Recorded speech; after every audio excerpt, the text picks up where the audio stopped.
If you're a Kingdom Hearts fan, you're gonna feel very comfortable with Birth by Sleep, the newest addition to the series. This game is about flashy Keyblade combat, friendship and dreams, and of course, seeing well-known Disney stories from a new perspective.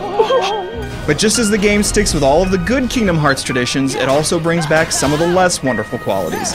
The same awkward platforming and camera foibles are still here, and because you explore the same worlds with 3 different characters, you can feel a touch of monotony start to set in.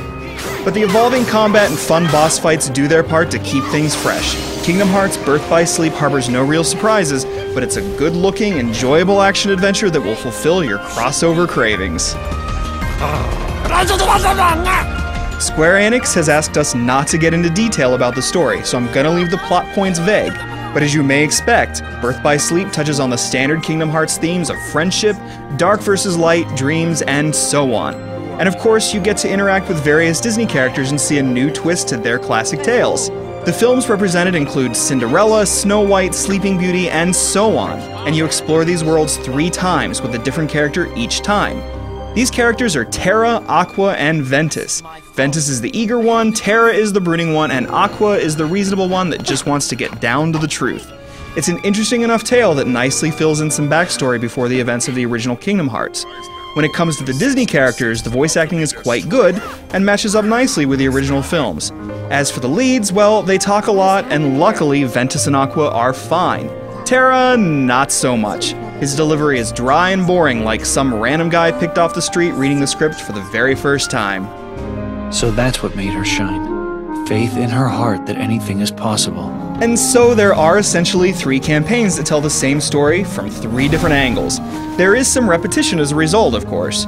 You visit the same worlds 3 times, so you repeat some of the same cutscenes, traverse a few of the same environments with the same enemy patterns, and even repeat a boss or 2 using the same basic tactics to win. In other ways, however, the game keeps things varied. In each world you do different tasks with each character and experience different combat. It's slightly button-mashy to be sure, but it's also really fun and really flashy. Each character has a different feel and a different special attack. You fill out your spell and skill deck with different actions and items, and you can add more as you level up.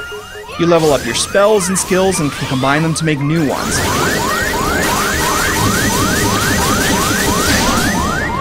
You can also use your D-Link mechanic to take on the characteristics of other characters, including various Disney heroes and villains. It all adds up to fun combat that evolves as you play, and it lets you customize your moves as you see fit. And the battles against all these various enemies called the Unversed looks really vibrant and magical. The boss fights are probably the highlight of the game. The bosses are designed well and put up a fight, so you need a bit of skill and a bit of patience to defeat most of them. You occasionally have to put up with some awkwardness with the lock-on, which can make the camera a nuisance, or you might lose your lock for no apparent reason when you most want it.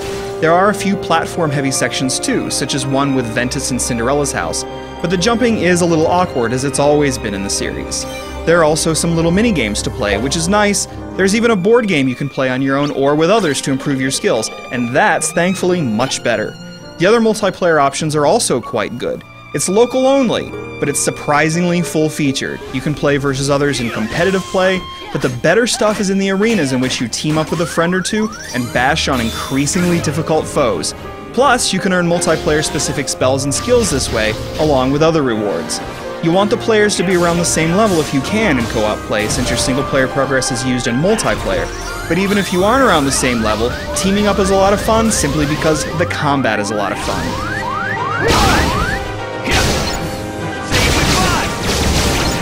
Kingdom Hearts Birth by Sleep is a very good-looking game. The environments are lovely and the combat explodes with color, especially as you get further into each character's story. You will have to put up with some frame rate troubles here and there, however. The long load times are much more irritating though, even if you go for the full install option.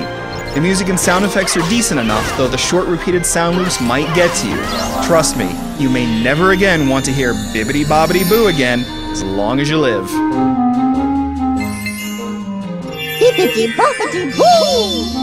And so Kingdom Hearts Birth by Sleep is a very good game that unfortunately suffers from some problems that have been there since the beginning of the series, along with a few of its own flaws.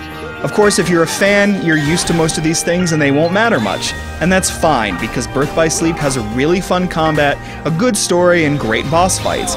It's also lengthy, giving you maybe 8 or 9 hours for each story in addition to all the other features in there. So no surprises really. Another Kingdom Hearts game, another fun time in a Square Disney crossover universe that gives you a good value for your money. Hippity-poppity-boo!